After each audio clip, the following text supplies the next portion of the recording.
Welcome to the Rim Break Rodeo. We hope this video helps. In this video, I will explain how to make pesto at home. First, gather your fresh ingredients. You'll need about 2 cups of fresh basil leaves, 1/3 cup of pine nuts, 1/2 cup of grated Parmesan cheese, and 2 small garlic cloves. Don't forget a good quality extra virgin olive oil, approximately 1/2 cup. These simple components are the foundation of a delicious homemade pesto. Now, let's get blending. Start by lightly toasting your pine nuts in a dry pan for a few minutes until fragrant. Next, combine the basil, toasted pine nuts, and garlic cloves in your food processor. Pulse these ingredients until finely chopped. With the processor running, slowly drizzle in about 1/2 cup of extra virgin olive oil until smooth.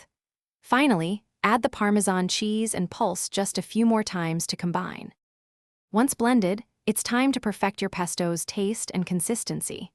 Add a pinch of salt and freshly ground black pepper. Give it a good stir and taste. If you prefer a thinner pesto, slowly add a tablespoon or 2 more of olive oil until desired consistency. The goal is a rich, vibrant flavor that balances the basil, garlic, and cheese.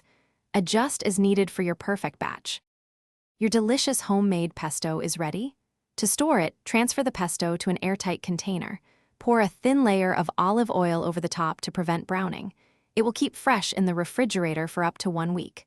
For longer storage, you can freeze it in ice cube trays. Pesto is incredibly versatile. Enjoy it tossed with pasta, spread on sandwiches, or as a flavorful dip. Enjoy your culinary creation. Thanks for watching.